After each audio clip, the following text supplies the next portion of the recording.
Event handling से क्या मुराद है? इवेंट हैंडलिंग से मुराद ये है कि भाई आपने एक बटन पे क्लिक कर दिया वेब पेज के ऊपर, तो अब क्या होगा? कैसे करेंगे? HTML के थ्रू ये नहीं कर सकते। CSS में आप ये कर सकते हैं कि माउस ओवर माउस आउट तक का काम कर सकते हैं, एक दो चीज़ें और कर लेंगे। लेकिन अब जैसे वो अक्सर हम देखते हैं कि भाई टेक्स्ट बॉक्स में कुछ नहीं लिखा तो वो मैसेज दे दे, हाइड करना है किसी चीज़ को, शो करना है किसी चीज़ को, किसी इवेंट के ऊपर, ये काम आप HTML और CSS में नहीं कर सकते। उसके लिए स्क्रिप्टिंग लैंग्वेज यूज करनी पड़ेगी। दुनिया में 2 स्क्रिप्टिंग लैंग्वेजेस हैं, पूरे निज़ाम शमसी में 2 स्क्रिप्टिंग लैंग्वेजेस हैं, पूरे यूनिवर्स में 2 स्क्रिप्टिंग लैंग्वेजेस हैं। ये ना यही करते हैं ना यार, ये लोग यही हरकतें करते हैं ना। तो बहरहाल मैं कह रहा हूँ कि 2 ही स्क्रिप्टिंग लैंग्वेजेस हैं, एक है VB स्क्रिप्ट और एक है जावा स्क्रिप्ट। सही है? VB स्क्रिप्ट सिर्फ और सिर्फ इंटरनेट एक्सप्लोरर पे चलती है और किसी पे नहीं चलती। जावा स्क्रिप्ट तमाम ब्राउजर्स पे चलती है। इंटरनेट एक्सप्लोरर में मसले आते हैं उसमें। सही है? तो नतीजा क्या निकला आपके ख्याल में फिर? हाँ, नतीजा ये निकला कि जावा स्क्रिप्ट अच्छी स्क्रिप्टिंग लैंग्वेज है और इंटरनेट एक्सप्लोरर बेकार ब्राउजर है। सही है? ठीक है? तो इंटरनेट एक्सप्लोरर में जो प्रॉब्लम्स आती हैं जावा स्क्रिप्ट की, वो इसीलिए आती है कि इंटरनेट एक्सप्लोरर जो है ना, वो असल में उसमें जो सपोर्ट है वो ज़्यादा अच्छी VB स्क्रिप्ट की है, क्योंकि VB स्क्रिप्ट माइक्रोसॉफ्ट की लैंग्वेज है। बहरहाल तो अब इंटरनेट एक्सप्लोरर तो कोई ज़्यादा यूज़ करता ही नहीं है। इंटरनेट एक्सप्लोरर हम किस लिए यूज़ करते हैं? क्रोम और फायरफॉक्स डाउनलोड करने के लिए। ठीक है? क्रोम, फायरफॉक्स वगैरह जितने भी ब्राउज़र है ना, उनमें जो है वो जावास्क्रिप्ट बहुत अच्छे तरीके से चलते हैं। अब जो खैर एज में भी चल जाता है जावास्क्रिप्ट, तो ज़्यादातर जावास्क्रिप्ट यूज़ होती है। अच्छा, दूसरी बात ये कि जावास्क्रिप्ट का जावा से कोई ताल्लुक नहीं है। इसका नाम असल में लाइव स्क्रिप्ट है और ये ऑब्जेक्ट बेस्ड लैंग्वेज है। ऑब्जेक्ट बेस्ड लैंग्वेज से मुराद इसमें बने बनाए ऑब्जेक्ट्स मौजूद हैं और उनके अंदर फंक्शंस लिखे हुए हैं। आप उन ऑब्जेक्ट्स को यूज करके वो फंक्शन कॉल करते हैं। इसमें कोई ऑब्जेक्ट बनता नहीं है, बने बनाए होते हैं। ठीक है? हर चीज को एज एन ऑब्जेक्ट प्रेजेंट करती है। तो कुछ लोगों को डाउट हो गया, गलतफहमी हो गई कि इसमें ऑब्जेक्ट के और कॉन्सेप्ट हैं, तो उन्होंने इसको जावास्क्रिप्ट बोलना शुरू कर दिया। तो इसका नाम पड़ गया है जावास्क्रिप्ट। नाम इसका एक्चुअली जावास्क्रिप्ट था नहीं, और वो पॉपुलर इतना हो गया कि वही पड़ गया। ठीक है? तो जावा से इसका दूर दूर तक कोई ताल्लुक नहीं है, ये स्क्रिप्टिंग लैंग्वेज है। सही है? ये इंटरप्रेट होती है, कंपाइल नहीं होती है। क्या मतलब है इसका? लाइन बाय लाइन एग्जीक्यूट होती है, एक साथ नहीं होती है। अगर लाइन नंबर 2 पे एरर है तो वो लाइन नंबर 1 खत्म होने के बाद पता चलेगा आपको। सही है? इसका नाम था लाइव स्क्रिप्ट। अच्छा, इसमें आप बहुत सारे काम कर सकते हैं, animation related, browser based application बना सकते हैं, डेटा वैलिडेशन कर सकते हैं, नेविगेशन कर सकते हैं। लेकिन इसमें क्या नहीं कर सकते? फाइलिंग नहीं कर सकते इसमें आप। फाइलिंग से मुराद एक जगह से दूसरी जगह डेटा कॉपी पेस्ट करना। सही है? इसी तरह इसमें आप प्रोग्राम्स नहीं बना सकते। अच्छा, नहीं बना सकने से मुराद ये है कि अलाउड नहीं। अब यहाँ एक चीज ये समझ लें कि दुनिया में जितने भी वायरसेस बनते हैं वो जावास्क्रिप्ट में बनते हैं। हाँ, आपके ख्याल में ऐसा क्यों है?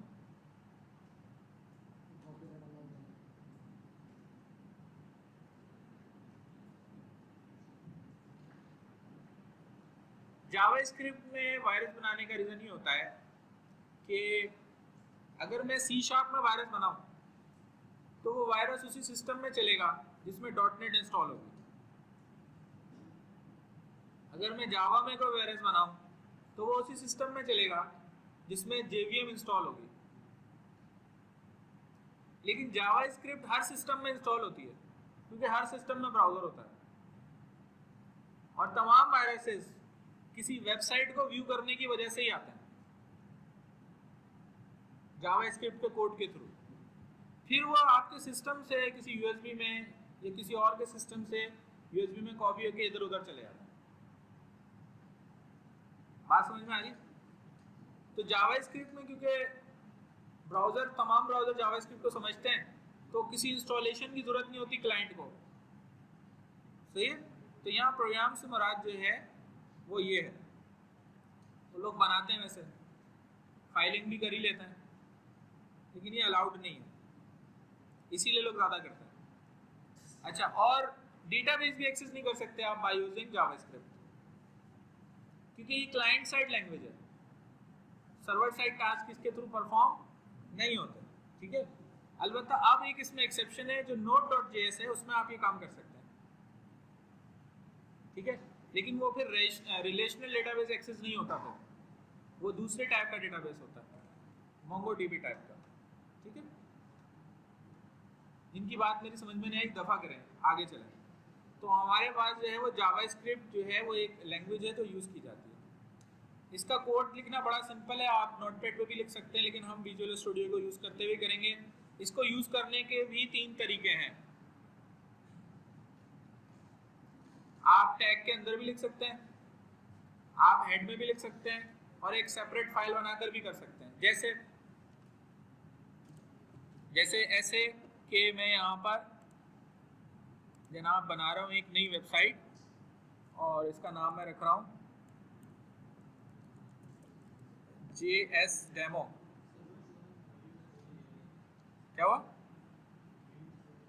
स्क्रीन आगे पीछे हो गई, अब आ गई। अच्छा जी, अब मैं यहाँ पर जनाब एक HTML का पेज ऐड करवा रहा हूँ, ये HTML का पेज आ गया।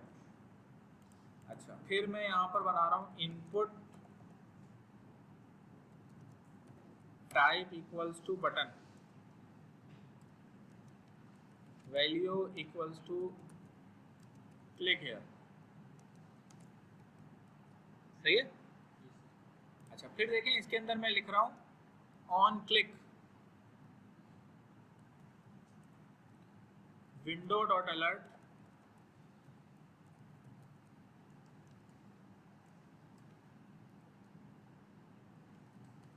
हेलो।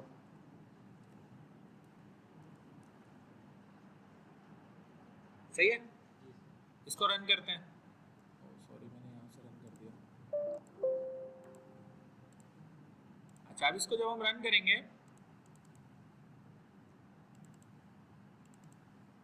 तो ये आपको बटन नजर आ रहा है। अब देखें कुछ भी नहीं होगा, ये इवेंट हैंडलिंग का कॉन्सेप्ट ही होता है। देखें HTML CSS का काम खत्म हो गया। अब जो वो कोड है वो एग्जीक्यूट उस वक्त होगा जब मैं यहाँ क्लिक करूंगा। ये अलर्ट बॉक्स है, समझ में आ रही बात? अभी अक्सर वेबसाइट पे आपको नजर नहीं आता, क्योंकि अब तो बहुत एडवांस किस्म के बॉक्स बन गए। ठीक है, jQuery वगैरह में हम देखेंगे तो इतना ज़्यादा अब ये यूज़ होता नहीं है, पहले बहुत यूज़ होता था ये अलर्ट। अभी डिबगिंग वगैरह के लिए यूज़ कर लेते हैं इसे। ये पहला तरीका है। अच्छा, दूसरा तरीका क्या है? दूसरा तरीका ये है कि भाई हम यहाँ पर एक इनपुट टाइप और बना लेते हैं, input type button, value equals to click here. अच्छा, अब मैं यहाँ बनाऊंगा हेड के अंदर स्क्रिप्ट का टैग।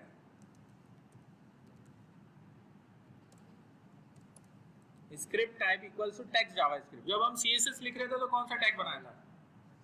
स्टाइल का। आप कौन सा टैग बना रहे हैं? स्क्रिप्ट का।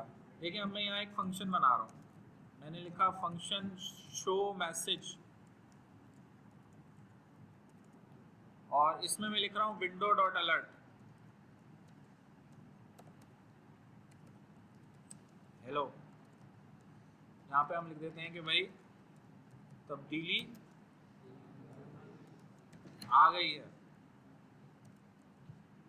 सही है? चलें, तो अब क्या होगा भाई,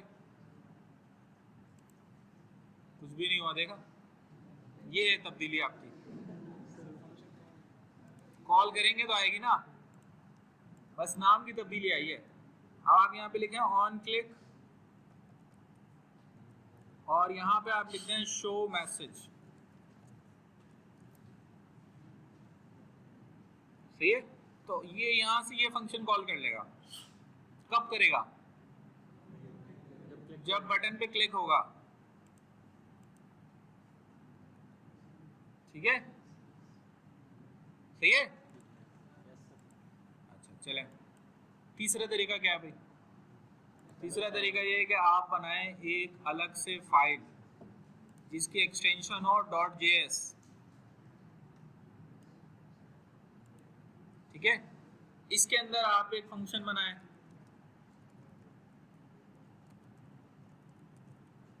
और इस फंक्शन के अंदर जो है आप लिखते हैं window dot alert,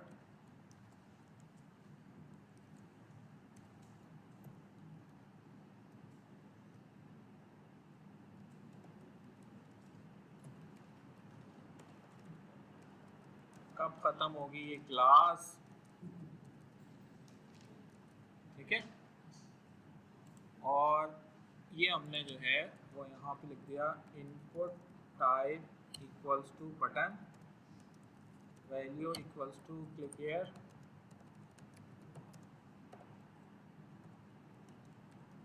on click. अब ये वाला फंक्शन मैं कॉल करूंगा यहाँ पर, अभी बड़े आराम से कॉल कर लेगा, है ना। ये उस वक्त तो कॉल नहीं कर सकता जब तक कि ये फाइल इससे लिंक ना हो। आप कॉल कर लें, तो अब आप देखेंगे कि ये दूसरी फाइल से, जेस फाइल से फंक्शन कॉल हो रहा है, ये हेड से कॉल हो रहा है, और ये उसके टैग में लिखा हुआ है। समझ में आ रही है? सर फाइल के अंदर हम शो मैसेज का फंक्शन यूज कर सकते हैं, जैसे आपने सेम फंक्शन लेकिन डिफरेंट नाम के साथ। हाँ। अच्छा, जावा स्क्रिप्ट में फंक्शन ओवरराइडिंग भी होती है, फंक्शन ओवरराइडिंग भी होती है। इसमें एक ही फंक्शन आपने अलग फाइल में बनाया और हेड में भी बना दिया, तो हेड वाला और अलग फाइल जो है ना उसको ओवरराइड कर देगा, प्रायोरिटी किसकी ज़्यादा है? जो आपके उस पेज पे लिखा हुआ है हेड में जो है। ठीक है, सही है। अच्छा, इसमें कमेंट्स लिखने के लिए आप सिंपल वही इन कैरेक्टर्स के दरमियान यूज करेंगे तो कमेंट आ जाएगा। स्क्रिप्ट का टैग इसमें यूज होता है। अब कुछ एग्जांपल्स देख लेते हैं इसकी।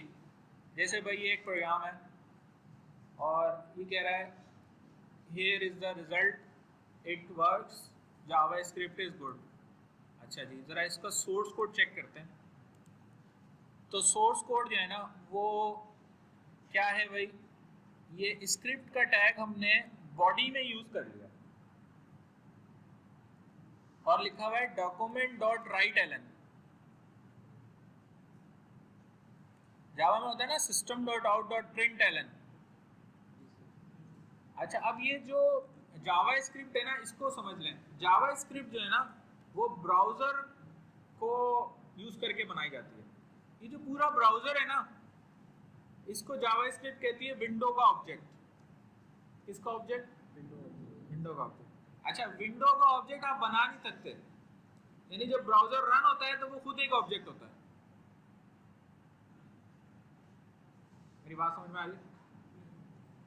ठीक है, जैसे अच्छा, अब विंडो के अंदर जितने टैब होंगे ना हर टैब जो है वो होगा डॉक्यूमेंट का ऑब्जेक्ट।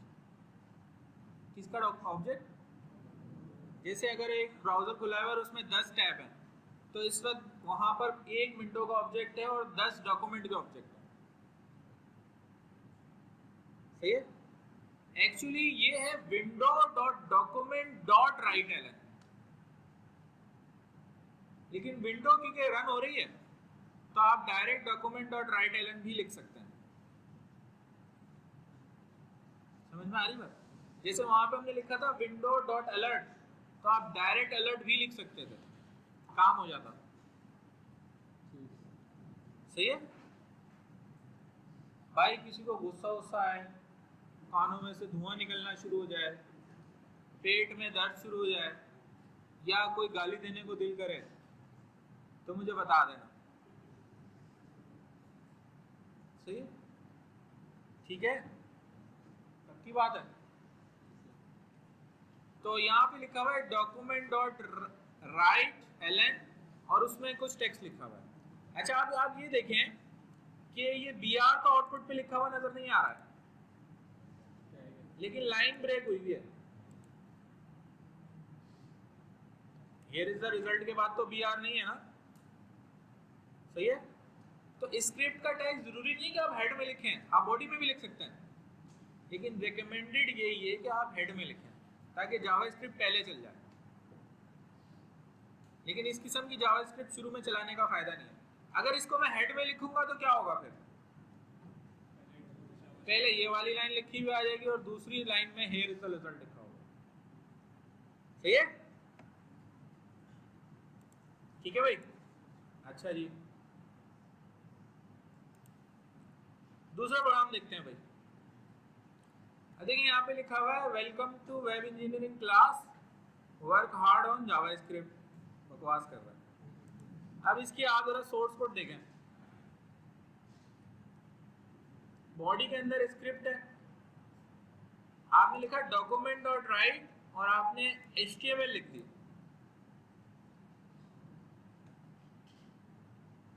और नीचे आपने ये वाला कोड लिख दिया। अच्छा, ये वो कोड है जो ब्राउजर को मिला। ये कौन सा कोड है? जो ब्राउजर को मिला। ठीक है? अम्मी गई खाला की यहाँ, खाला ने अम्मी को कुछ कहा, अम्मी ने वो आके अब्बू को बताया, दोनों में बड़ा फर्क है। ठीक है? ये वो कोड है जो ब्राउजर को मिला, लेकिन जो रन हो रहा है वो कौन सा कोड है? वो आपको पता चलेगा इंस्पेक्ट से।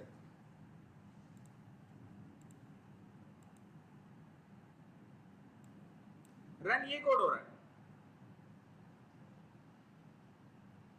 जिसमें आपको कहीं भी लिखा हुआ नजर नहीं आ रहा। क्या लिखा हुआ नजर नहीं आ रहा? डॉक्यूमेंट डॉट राइट एलन नहीं लिखा हुआ नजर आ रहा। समझ में आ रही बात? ठीक है? तो डॉक्यूमेंट डॉट राइट क्या करता है? पेज पे राइट कर देता है। जावास्क्रिप्ट में ये कैपेबिलिटी है कि ये रन टाइम पे HTML और CSS जनरेट कर देती है।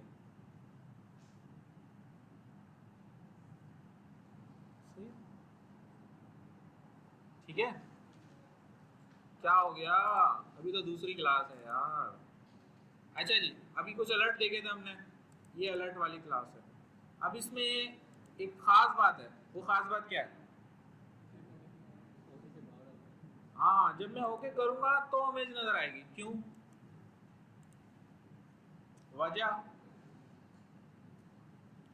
वजह ये है कि जावास्क्रिप्ट इंटरप्रेट होती है, लाइन बाय लाइन एग्जीक्यूट होती है, और इसकी एग्जीक्यूशन कंप्लीट जब होगी जब मैं ओके पे क्लिक करूंगा।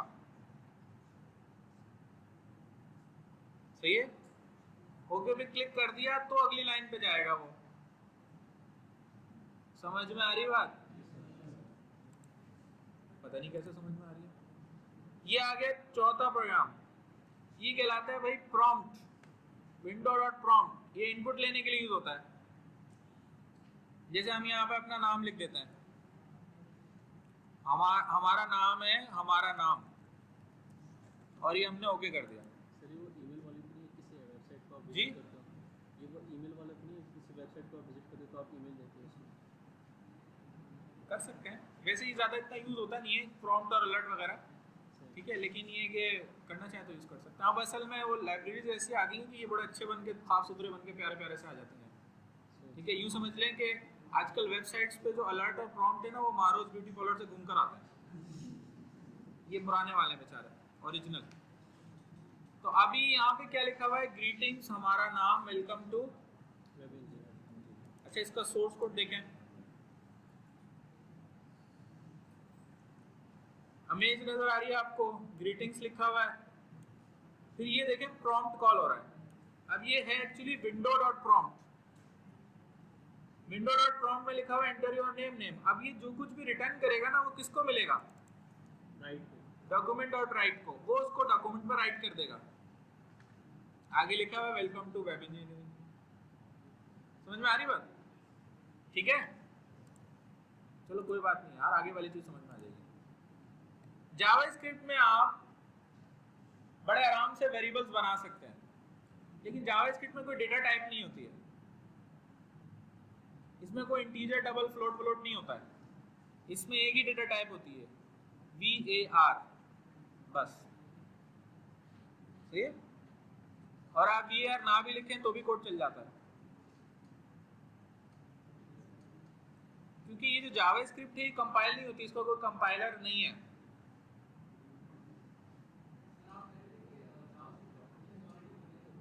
हाँ, बने भी होते हैं, हम बना भी सकते हैं, कर सकते हैं, ओवरराइट कर सकते हैं।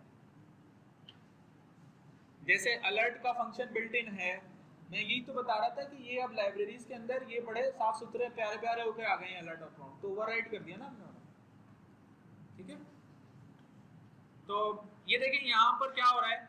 हमने एक वेरिएबल बनाया नंबर अंडरस्कोर कार के नाम से, उसमें 25, फिर पैसेंजर अंडरस्कोर पर अंडरस्कोर कार, इसमें वैल्यू 3, फिर आपने नंबर कार को पैसेंजर पर कार से मल्टीप्लाई करके टोटल पैसेंजर में स्टोर करके अलर्ट करवा दिया।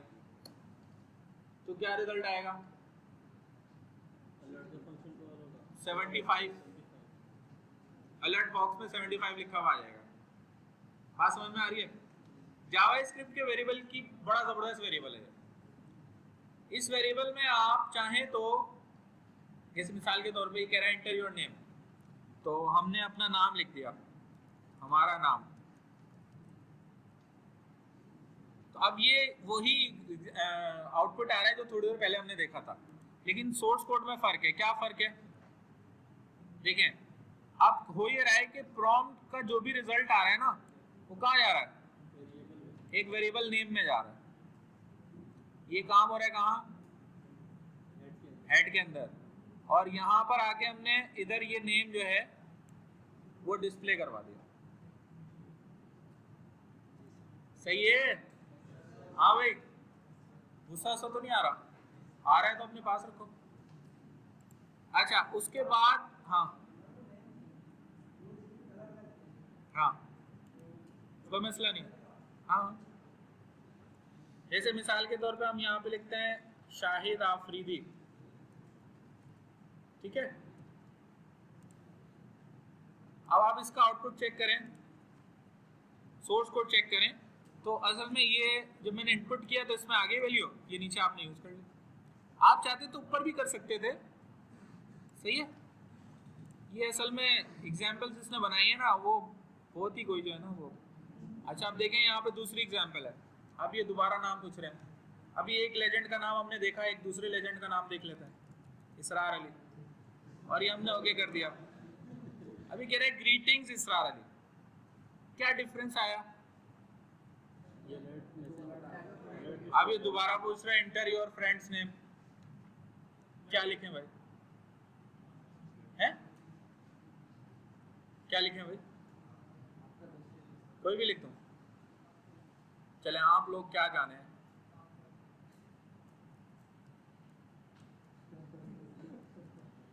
चले, और इसको ओके कर देते हैं। अब देखिए यहाँ क्या लिखा हुआ नजर आ रहा है? यहाँ पे जो हमने सेकंड में लिखा है ना वो नजर आ रहा है, जो पहले लिखा था वो कहाँ गया? हाँ, ये तो कोड पे डिपेंड करता है। तो भाई आपने नाम इंटर किया, उसने अलर्ट दिखा दिया, फिर आपने दोबारा नाम इंटर किया तो वो उसी वेरिएबल में रखा तो वो ओवरराइड हो गया और नीचे यहाँ नजर आ गया। समझ में आ रही बात? चले, वेरिएबल होता है क्या? Anything which can very is variable, ठीक है। अच्छा, अब ये एक बहुत ही मुश्किल सवाल इसने पूछ लिया कसम से, व्हाट इज 10 + 10? मैं क्या जवाब दूं इसे? देखें, हम दे देते हैं 20, तो ये क्या कह रहा है? Your answer is correct. Your answer is correct. चलो, और अगर हम इसको दे देते हैं 50, तो ये कह रहा है योर आंसर इज। इसका मतलब ये कि डिपेंडिंग ऑन आवर आंसर ये डिफरेंट इमेज राइट कर रहा है वेब पेज पे। सही है ना? जरा चेक करें। देखिए भाई, ये अब जावा स्क्रिप्ट के वेरिएबल की यहाँ पर आपको थोड़ी सी झलक दिखाई गई है। ये एक वेरिएबल है, इसमें हमने स्ट्रिंग स्टोर कर दिया। ये दूसरा वेरिएबल है, इसमें हमने इंटीजर स्टोर कर दिया। ये तीसरा वेरिएबल है, इसमें हमने HTML स्टोर कर दिया। चौथे वेरिएबल में हमने HTML स्टोर कर दिया। ये करेक्ट डॉट जेफ और ये इनकरेक्ट डॉट जेफ। अच्छा, ये पांचवा वेरिएबल है, इसमें हमने प्रॉम्प्ट का रिजल्ट स्टोर कर दिया। अब प्रॉम्प्ट का रिजल्ट या तो 20 होगा या नहीं होगा, ठीक है ना? अगर रिस्पॉन्स हमारा आंसर के बराबर है तो करेक्ट रिटर्न होगा, नहीं है तो इनकरेक्ट रिटर्न होगा। तो या तो करेक्ट या इनकरेक्ट किस में आ जाएगा? आउटपुट में। ये आपने आउटपुट को राइट करवा दिया। मेरी बात समझ में आ रही है? हाँ भाई, ये क्या है?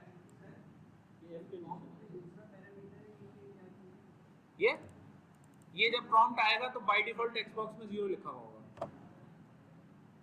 सही है भाई? गुस्सा सा तो नहीं आ रहा? ये वेरिएबल्स की कुछ एग्जांपल्स हमने यहाँ पर देख ली इनसाइड जावास्क्रिप्ट। जावास्क्रिप्ट में आप एरेज भी बना सकते हैं। एरेज क्या होता है? सर सेम डेटा टाइप के कॉन्टेक्स्ट। जावास्क्रिप्ट में डेटा टाइप होती नहीं है। सही है? एक वेरिएबल में मल्टीपल चीजें स्टोर कर सकते हैं। जरूरत पड़ जाए तो आप बना सकते हैं। जैसे देखिए यहाँ पर क्या हो रहा है, एक आपने एरे बनाया 3 साइज का, उसमें 3 वैल्यूज रखी, तीनों को सम करा और आउटपुट दिखा दिया। सही है? मजे की बात देखें, यहाँ सेमीकोलन भी नहीं लगाया, सब चलता है। सही है? यूज करना चाहे तो कर सकते हैं। अब जिसको एरे का पता है अच्छी बात है, जिसको नहीं पता वो भी टेंशन ना ले। सही है? मैं दूसरी तीसरी बार कह रहा हूँ कि दुनिया में परेशानियां उसको मिलती हैं जिसको समझ में आना शुरू हो जाए। ज़हनी बीमारियां किसको होती हैं? नहीं, ज़हनी बीमारियां उसको होती हैं जिसके पास जहन हो। जिसके पास जहन ही नहीं होता वो तो चिल करे ना, जाए बीच पे बैठे एंजॉय करे सनसेट को। ये तो सारी मुसीबत और परेशानियां उन लोगों की हैं जिनकी समझ में कुछ आना शुरू हो जाता है। क्या ख्याल है? सही कह रहा हूँ ना?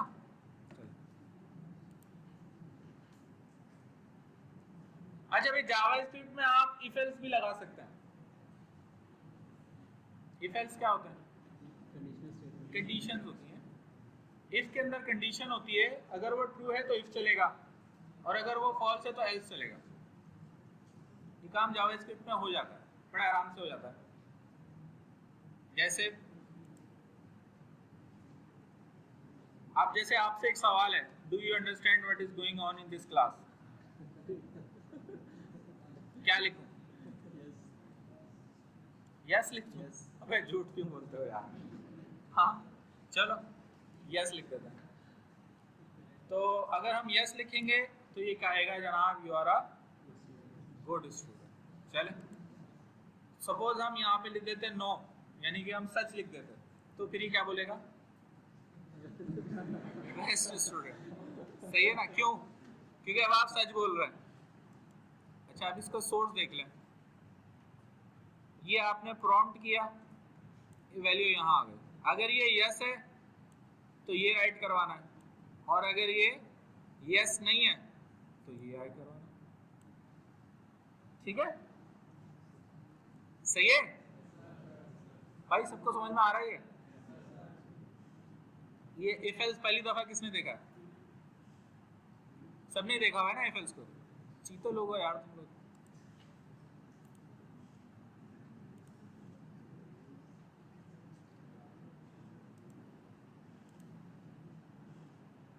अब देखिए यहाँ पे क्या हो रहा है, आपने लिखा मैथ डॉट रैंडम।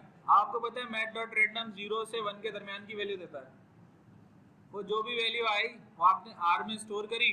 अगर वो वैल्यू 0.5 से बड़ी है तो ये वाला लिंक दिखा दो, अगर वो 0.5 से बराबर या छोटी है तो ये वाला लिंक दिखा दो। अब होगा ये कि जब आप पेज रिफ्रेश करेंगे तो कभी ये वाला लिंक आएगा, कभी ये वाला लिंक आएगा। आ रही बात समझ में? हाँ,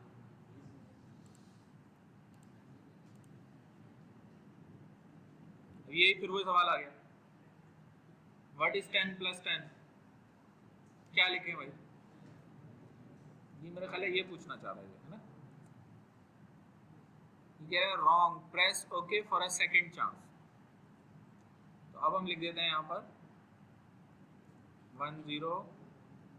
तो ये कह रहा है योर आंसर इज इनकरेक्ट। अब यहाँ हुआ क्या, इसने आपको एक चांस दिया, तो क्या चेंज हुआ कोड में? ये वही वाला कोड है यहाँ तक, यहाँ लिखा हुआ है if response is not equal to answer. तो एक और डायलॉग ये दिखा रहा है कंफर्म का। तो 3 मेथड है ये बड़े इंपॉर्टेंट है जो बहुत ज्यादा यूज होते हैं, एक अलर्ट है, एक प्रॉम्प्ट है और एक कंफर्म है। ये तीनों विंडो में, window dot alert, window dot prompt, window dot confirm. Window dot alert में ओके का बटन आता है, विंडो डॉट कंफर्म में ओके कैंसिल का बटन आता है, विंडो डॉट प्रॉम्प्ट में ओके कैंसिल के साथ एक टेक्स्ट बॉक्स आता है। इनपुट लेने के लिए आप क्या यूज करेंगे? प्रॉम्प्ट।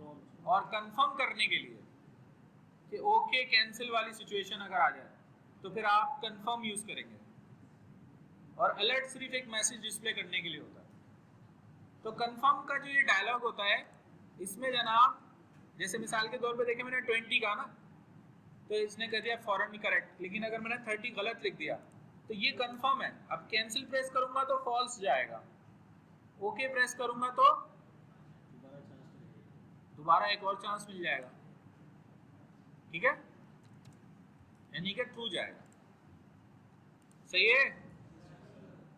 चलें, एक आखिरी चीज है, जावास्क्रिप्ट में आप स्विच भी यूज कर सकते हैं।